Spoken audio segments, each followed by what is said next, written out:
Pas gue balik badan, gue kaget banget asli. Ternyata ada cewek yang berdiri di depan pintu.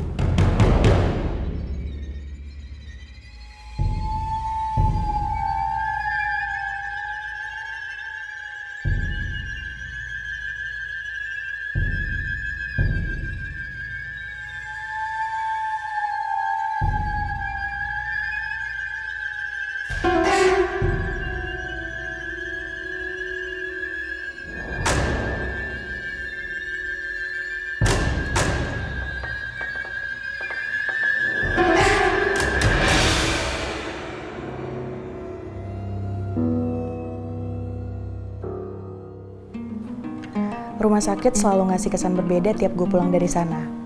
Entah seneng karena sembuh dari penyakit, atau malah berduka karena kehilangan yang tercinta. Nah, cerita kali ini datang dari seorang teman lama gue yang pernah punya pengalaman berbeda di sebuah rumah sakit. Hai Robert. Hai Sa.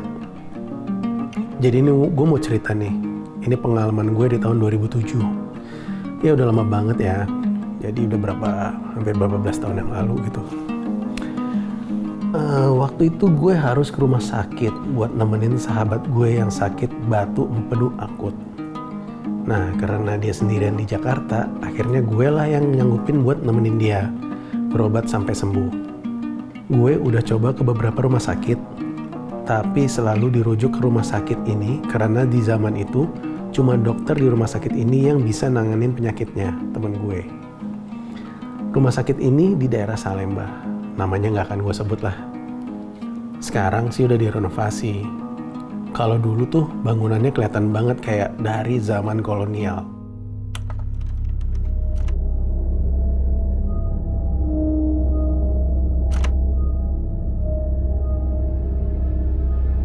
Awalnya temen gue cuman rawat jalan, tapi lama-lama kondisinya makin memburuk dan harus rawat inap. Waktu itu gue udah kerja di daerah Kuningan. Dan setiap pulang kerja gue usahain buat nginep di rumah sakit untuk jagain temen gue. Tapi ada satu malam dimana gue harus lembur. Nah balik dari kantor tuh udah sekitar jam 10 malam gitu lah. Jalanan udah gak begitu rame. Cuma 15 menit udah sampai ke rumah sakitnya.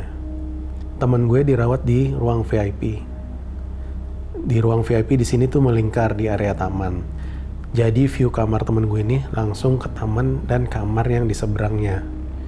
Ada satu hal yang bikin gue gak nyaman. Di atas kamar yang di seberang ada semacam ruang kecil tambahan dengan jendela bulat. Nah kalau kita lihat ke arah situ, itu gelap banget dan emang gak ada apa-apa. Tapi bikin perasaan lo gak nyaman. Ngerti kan lo maksud gue? Iya, ngerti. Nah, terus ada apa nih sama ruangan itu? Sebenarnya sih bukan ruangan yang jadi masalah. Malam itu gue gimana ya, capek banget. Nah kan gara-gara lembur gitu. Jadi pas nyampe gue langsung nanya ke temen gue, lo butuh apa? Biar setelah ngurusin dia, gue bisa istirahat. Udah kelar ngurusin temen gue, tiba-tiba bos gue nelfon. Nah gue ke teras dong yang di depan taman tadi. Sambil nelfon mata gue tuh udah kayak ngelihat ke arah ruang kecil itu. Entah kenapa lah ya, makin lama gue liatin, gue makin ngerasa gak enak. Akhirnya gue masuk, teman gue udah tidur karena capek banget. Akhirnya gue juga mutusin buat tidur. Tapi gue gak tenang. Gak ada 15 menit kemudian, tiba-tiba gue dikagetin sama rombongan dokter visit. Nah, gue kan lagi tidur di sofa, ngadapnya ke sisi dalam sofa gitu. Pas dokter visit itu datang, gue tuh kayak tidur ayam gitu setengah sadar, tapi karena gue ngantuk banget, jadi gue nggak balik badan gitu. Gue cuma denger sayup-sayup langkah kaki, suara orang ngobrol. Nah nggak lama setelah itu, suara itu hilang. Pas gue balik badan, gue kaget banget asli. Ternyata ada cewek yang berdiri di depan pintu. Dia tinggi banget, rambutnya pirang, kulitnya putih, lebih ke pucet sih, dan pakai dress vintage gitu. Gue nggak ngerti, tapi itu kelihatannya kayak agak lusuh gitu. Pas gue liatin berapa detik kemudian cewek itu ya hilang gitu aja. Gila, merinding sih. Tapi lo nggak ketakutan pas ngalamin itu?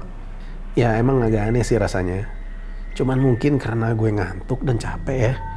Gue lanjut tidur lagi aja.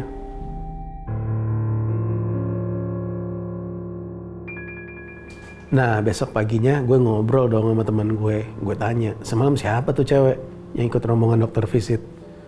Teman gue bilang kalau tadi malam tuh nggak ada, tapi kalau tiap gue tinggal ngantor siang-siang dia selalu ngeliat sosok cewek yang sama. Teman gue tuh ngegambarinnya kalau cewek ini tuh kayak noni-noni Belanda gitu, berarti persis sama seperti yang gue lihat semalam.